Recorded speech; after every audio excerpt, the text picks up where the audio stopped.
Welcome to the Beyond Show, the place where history comes to life, again. I'm your host, Tom Echo, and today we have a very special guest. A poet, a playwright, a man who turned words into legends. His tragedies bring tears, his comedies still make us laugh, and his characters, they've lived for over 400 years. Ladies and gentlemen, William Shakespeare. Ah, dear Tom, thou dost flatter me too well. Shall we now see if history hath remembered me rightly, or shall I be forced to rewrite my own tale? All right, Shakespeare, let's talk about love. You wrote about it endlessly. Star-crossed lovers, grand romances, tragic endings.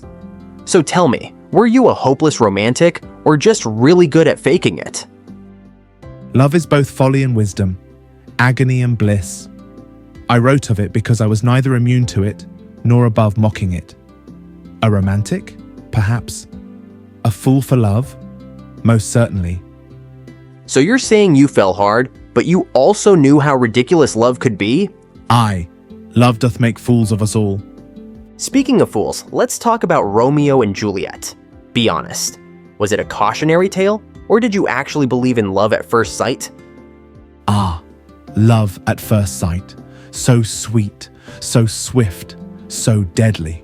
'Twas never meant to be a celebration of love, but a warning of haste, of pride, of passion unbridled. Love should be patient. They were not. So basically, you're saying Romeo and Juliet weren't exactly relationship goals?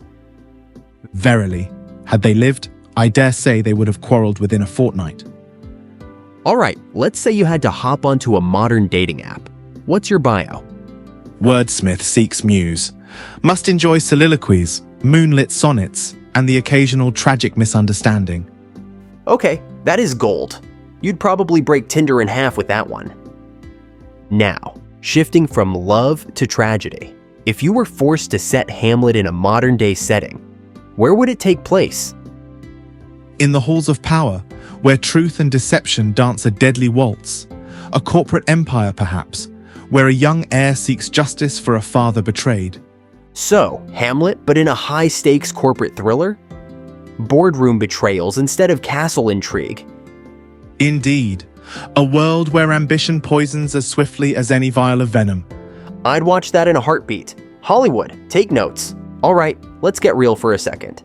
Do you think love is better when it's full of drama? Or should we all just calm down a little? Drama makes love memorable, but peace makes love last. Choose thy torment wisely. So, either a love story worth writing about, or one that actually works? Tough call. Indeed. The heart desires both, yet seldom can it have them together. Okay, shifting gears. If one of your plays were turned into a reality TV show today, which one would it be? Much Ado About Nothing. A house full of gossip, misunderstandings, and lovers too stubborn to admit their own hearts. What better entertainment? So basically, Shakespeare invented reality TV before it was even a thing. Aye, but mine had better poetry. Let's talk misunderstood characters. Who do you think people got completely wrong? Shylock. Many see only the villain, but few see the man, the father, the soul wounded by scorn and betrayal. So, not just a moneylender, but a human being with depth. Think he deserves a rewrite? Nay, he deserves to be read with open eyes. If you could take any of your female characters and rewrite her story to give her more power, who would it be? Ophelia. I would give her a voice that does not drown, a strength that does not break. She deserved more than madness and water's cold embrace. So, Ophelia 2.0, rising from the water, reclaiming her story. I'd watch that. As would I. All right, let's fast forward a few centuries. If you had to write a play about social media, what would the title be? All the World's a Screen. Oh, that's too perfect. And probably way too accurate. Some truths do not fade with time. Speaking of technology, what's your take on AI-generated poetry, genius innovation, or the death of art? A marvel, but one without a soul. Words are easy, meaning is hard. A machine may mimic rhythm, but can it bleed upon the page? So AI can copy the form, but not the feeling. Precisely. A heartless poet is no poet at all. Would you rather binge watch a Netflix series or watch a live stage play? Theatre, 1,000 times over. The breath, the sweat, the raw moment that lives and dies before thy very eyes, no screen can rival that. So, no Shakespeare cinematic universe anytime soon? Let them try, but they shall never match the stage's beating heart. Alright, let's get practical. If we gave you a smartphone right now, what's the first app you'd download? A dictionary, perchance, or a map. London must be much changed since last I walked its streets. Smart choices. Although, if you had Google Maps back in the day, maybe your characters wouldn't get so lost all the time. And what then of adventure? A straight path makes for a dull tale.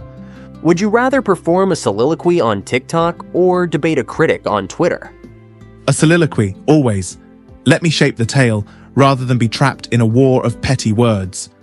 So, you'd rather go viral for a monologue than get stuck in a Twitter feud? Aye, let my words live free, not be caged in quarrel. If you could claim a modern book or movie as your own, what would it be? Inception, a dream within a dream. Ah, that is a tale I understand well. Of course. The guy who wrote A Midsummer Night's Dream would totally love mind-bending dream logic. Aye, for what is life but a dream, fragile and strange? Now, I have to ask, what do you think about rap music? Some say it's the modern version of iambic pentameter. Aye, rhythm and wordplay, wit and fire, it is a poet's craft indeed. If words dance, they live. So, Shakespeare collabing with a rapper, that's a concert I'd pay to see. Let the bard and the bard of beats unite. If you were a professor teaching Shakespeare studies today, what's the first lesson you'd teach? Fear not the words. They live, they breathe, let them speak, and they shall tell thee all. Good advice. So, no need for a translator. Just listen and let the language do its thing. Precisely. A tale well told needs no explaining. Alright, if you could collaborate with any modern playwright, author, or filmmaker, who would it be? Christopher Nolan, perchance. He weaves time as I wove fate. Oh, that's actually perfect. Shakespeare x Nolan? That's a crossover event waiting to happen. Let us make it so, before time unravels the chance. How do you feel about modern English? Too simple, too informal, or just right? 'Tis simpler, aye, but in simplicity there is oft loss. Yet, if the tale be told true, what matter the tongue? So, you wouldn't mind if we took a few thous and these out of your plays? If the soul of the words remains, let them change their shape as time commands. But beware, remove too much, and meaning may vanish with it. Fair point. Alright, moving on. If someone made a movie about your life, who should play you? Patrick Stewart or Ian McKellen, if they be not yet weary of the bard. Let the role be played with wit and weariness both. Oh, I can see it now. McKellen delivering a monologue in full Elizabethan garb. Would you approve of the dramatization? So long as they do not turn me into some dreary scholar. Let there be mischief, mirth, and a fair share of folly. Speaking of drama, what's one thing in today's world that would make for an excellent tragedy? Power without wisdom, ambition without restraint, a tale oft told, yet ever repeated. So, basically, Shakespearean politics never went out of style. Indeed, men still reach too far, fall too fast, and learn too late. Alright, let's imagine a world where you never became the great playwright we know. What alternative career would you have chosen? Perchance a lawyer. I have a knack for twisting words to sway a crowd, or a sailor, to chase the horizon and hear the tales of foreign lands. A lawyer? Shakespeare in the courtroom. That would be something. Words are weapons, whether on the stage or before the judge. And what about the sea? You think you could handle life on a ship? Aye, for what is a ship but a floating stage? Each man a player, each voyage a tale yet untold. But if my heart must choose truly, I would be an actor still, a player upon the stage, for what is writing but performing with ink instead of voice? So no matter what, you'd still find a way to tell stories. Aye, for what else is life but the greatest story of them all? Your stories were full of kings, ambition, and fate. But if you were writing today, what would be your themes? Power, still corrupt, yet now fought with wealth and screens, Macbeth in a corporate empire. Love, still tragic, divided by class, culture, and distance. A modern Romeo and Juliet. Isolation, despite constant connection, Hamlet, lost in endless voices but hearing none. And time, wasted and misunderstood, The Tempest, where the storm is digital and the island is of our own making. So Hamlet would be doom-scrolling and The Tempest would be the internet? Sounds about right. Aye, the world changes, but its tragedies remain. You wrote heartbreak so well, but tell me, what was your greatest regret? I gave my life to words, but not enough to those I loved. My wife, my children, Stratford was my beginning and end, yet I was rarely there. Applause filled the silence, but it did not warm the night. Would you have traded fewer plays for more time at home? A playwright cannot rewrite his own life. I lived for the stage, and so my regret remains, but a line unfinished. All right, young writers are listening. What's the secret to writing something great? Write with thy voice, not another's. The world needs new flames, not old shadows. Steal not words, but truth. See people as they are, not as they pretend to be. Write for thyself first, and the right hearts will follow. Above all, write, not when inspired, but daily. An idle quill finds no masterpiece. So, write every day, be bold, and don't wait for the perfect moment. Aye, words unwritten are words lost. As for glory, 'tis a trick of time and fate. Seek not immortality, only a tale worth telling. Time may yet remember thee. Okay, now it's time for a blitz of questions. Please answer fast with the first thing that comes to your mind. Ready? Speak thy questions, and I shall answer swift as an arrow from Cupid's bow. Comedy or tragedy? Tragedy, it lingers longer in the soul. That explains a lot. You really had a thing for heartbreak. Writing by candlelight or in a lively tavern? Tavern, words flow best with laughter and ale. Running out of ink or forgetting your lines? Running out of ink, words unwritten are worse than words unspoken. A playwright's worst nightmare: no ink, no drama. To be or not to be? Or just take a nap? A nap. Even the greatest minds must rest. Even Shakespeare approves of power naps. Sword fights or poison plots? Poison, subtler, deadlier, and full of wicked wit. Elizabethan ruff or modern suit? A ruff. A man must suffer for fashion. Globe Theatre or Broadway? Globe, though I am curious what mischief Broadway holds. Oh, you'd love it. More lights, more drama, same theatrics. Writing or performing? Writing. The words last longer than the voice. Balcony confession or love letter? Balcony. Let love be bold and spoken to the stars. Royal patron or wealthy investor? Royal patron. Kings may be fickle, but they make fine muses. Risky choice, but definitely more poetic. Sonnets or plays? Plays. They carry the laughter, the tears, and the echoes of the crowd. London or Stratford? London for the words, Stratford for the rest. A city man with a country heart?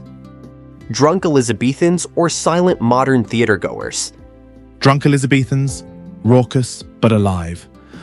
A bad review or an empty theater? A bad review. At least it means they watched. Tough skin, essential for any writer. Fame or mystery? Mystery.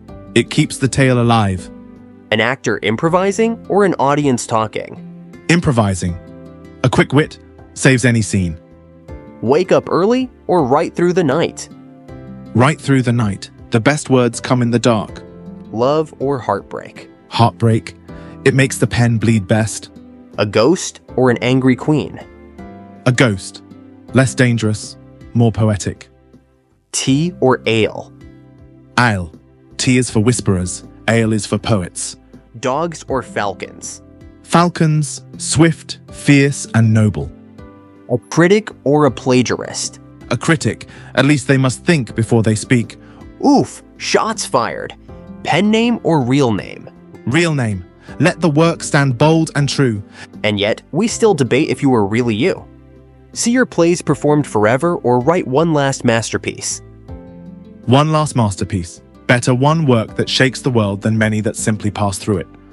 Well, you gave us both. No complaints here. Ah, what a merry jest. Thou dost make me think faster than my quill doth move. Did I answer well, or shall I try again? No need, Will. You nailed it. And so, dear listeners, our stage must dim, and our quills must rest. But if Shakespeare has taught us anything today, it is that words live on long after the final curtain falls. His wit, wisdom, and timeless tales remind us that love, ambition, and tragedy are not just relics of the past, but echoes of our own lives. What did you think of this conversation? Did the bard surprise you, amuse you, or make you ponder? Share your thoughts in the comments and tell us, who should we bring back next? If you enjoyed this episode, be sure to like, subscribe, and ring that bell so you never miss another voice from history. Until next time, dear friends, remember, all the world's a stage. So make your scene one worth remembering. This has been The Beyond Show, the place where the past meets the present.